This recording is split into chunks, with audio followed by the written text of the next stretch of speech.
सुमरत नाम कबीर का कटे काल की पीरे। कहते सुमरत नाम कबीर का, कबीर परमेश्वर का नाम सच्चे संत से लेकर जाप करने से। दादू साहब तो सीधे ही भगवान से लिए हुए थे उपदेश। कहते सुमरत नाम कबीर का कटे काल की पीड़, कोई भी कष्ट या काल का हो कहते सब समाप्त हो जाएगा। और दादू दिन दिन ऊंचा होए, यानी दिन दिन उभरेगा वो प्राणी और फिर परमानंद सुखसीर। अब जैसे पुण्यात्माओं आप और आम जगत में कितना अंतर हो गया। आपने शराब त्याग दी, हुक्का बीड़ी तंबाकू सेवन करना बंद कर दिया, मांस खाना बंद कर दिया, चोरी ठगी जारी झूठ कपट ये बंद कर दिए। एक तो आपके पाप स्टॉप हो गए और दूसरे आप भक्ति स्टार्ट कर दी, भक्ति करने लगे। और अन्य समाज सारा दिन 2 रोटी के लिए 36 झूठ बोला जन्म के और मन में दोष रखे और बतलावा के बतलाओगा वही ऊट पटांग बातें अटपट।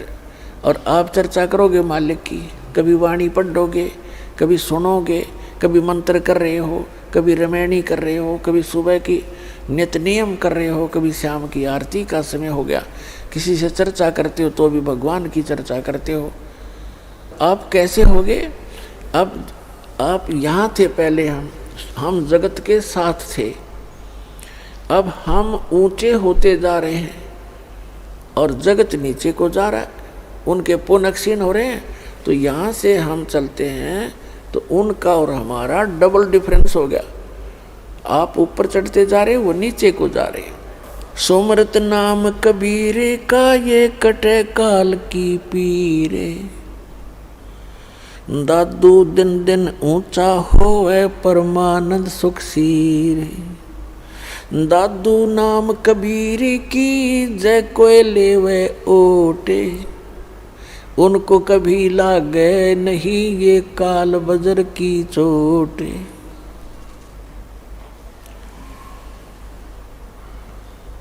और संत सब कूप हैं,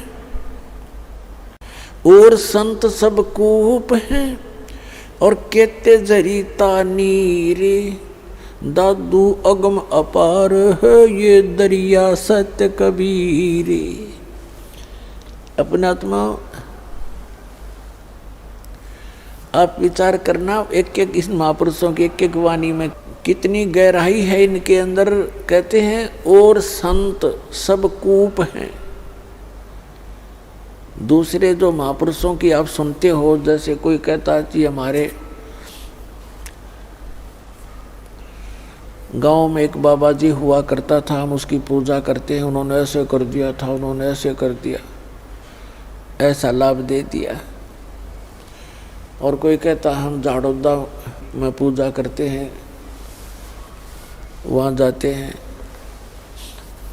तो वो भी संत थे, उनमें भी कुछ भगवान की भक्ति का शक्ति संग्रह था।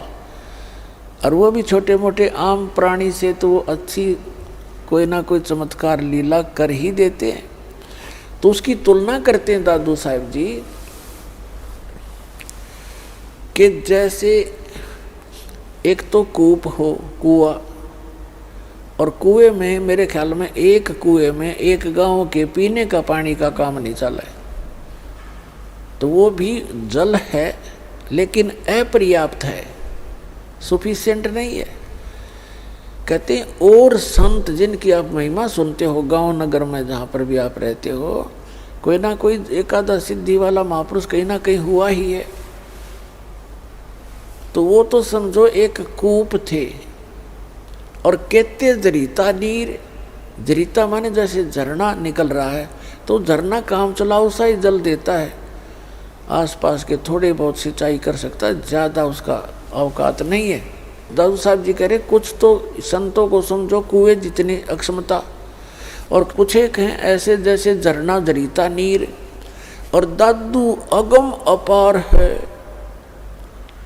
वो दरिया सत कबीर। होय होय दरिया, यानी परमात्मा इतने समर्थ हैं कबीर जी इन सभी से जिनको तुम कुछ राहत प्राप्त कर रहे थे, मान रहे थे कि ये ऐसे हैं वैसे हैं, तो उनकी सबकी तुलना कर दी कि दरिया के जल से नहरें भी निकाल ली जाती हैं, सिंचाई भी आसपास के लोग कर लेते, पी भी लेते, और फिर भी पर्याप्त पानी आगे चला ही जाता, समुद्र में जाके मिल जाता है, यानी उसका कोई अंत नहीं होता।